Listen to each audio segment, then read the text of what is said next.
আমাদের কওমের শিক্ষিত সম্ভ্রান্ত ছেলেগুলোকে জেলের কারাগারে বন্দী করে তাদেরকে নির্মমভাবে অত্যাচার করে হত্যা করেছে। এরপরও আমরা চুপ করে ৭৯ বছর ধরে দেখছি। কিন্তু আজ হারুয়া পীর আব্বাস আলী গোরাচাঁদ হুজুরের হারুয়া সেই জায়গায় দাঁড়িয়ে থেকে আজ এই আন্দোলন আমাদেরকে জাগতে হবে, আমাদেরকে ভাবতে হবে।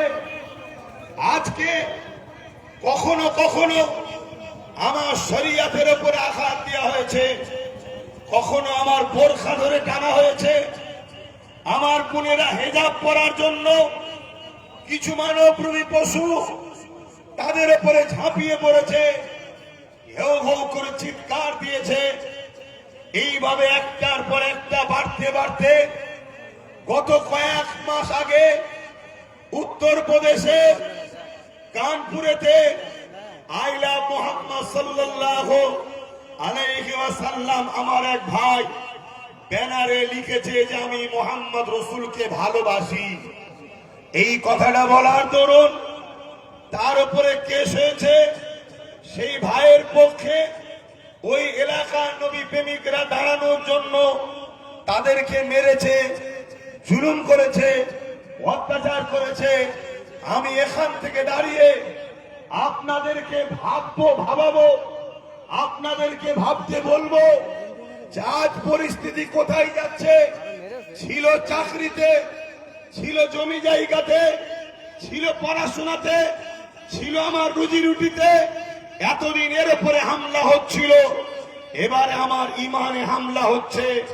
আমাকে ভারতবর্ষে আমার স্বাধীনভাবে নবীকে প্রেম করতে বাধা, স্বাধীনভাবে মসজিদ মাদ্রাসায় নামাজ পড়ব সেখানে বাধা, স্বাধীনভাবে ধর্ম পালন করব সেখানে বাধা, স্বাধীনভাবে নিজের পছন্দ অনুযায়ী চলব। কখনো আমরা কাউকে আঘাত দিই না, তার উপরও আমাদের উপরে বারবার বাধা আসছে।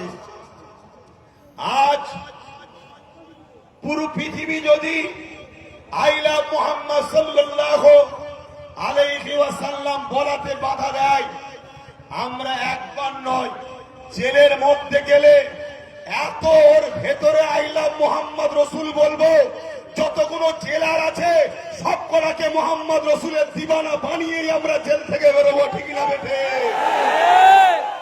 আইলা মুহাম্মদ এমন একজন, তিনি এই পৃথিবীতে তিনার মতো কেউ আসেনি, তিনার মতো কেউ আসবে না।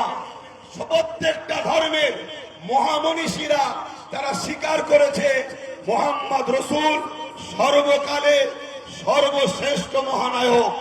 কিন্তু আজ আমাদেরই ভুলের দরুন, আমাদেরই ভুল পদক্ষেপের দরুন আজ একটা অশুভ শক্তি 2014 থেকে ভারতবর্ষে আকাশেতে এক কালো মেঘের মতো, দেশের জন্য অভিশাপের মতো, দেশবাসীর জন্য অভিশাপের মতো আমার দেশের রাত মাথায় বসে আছে। এই বিজেপি গভর্নমেন্ট যেদিন থেকে আমার দেশে এসেছে সেদিন থেকে আমার দেশ অশান্তির দাবানলে চলছে। কখনো কৃষকরা চলছে, কখনো এসটিরা চলছে, কখনো এসসিরা চলছে, কখনো বিভিন্ন সম্প্রদায়ের মানুষ চলছে। বিশেষ করে মুসলিম সম্প্রদায়কে বেশি করে টার্গেট করা হয়েছে। কেন? এই জালিম হুকুমত জানে ইসলাম এমন একটা ধর্মের নাম, দেশকে ভালোবাসার এটাও ইসলাম শিখিয়েছে। বলুন সুবহানাল্লাহ।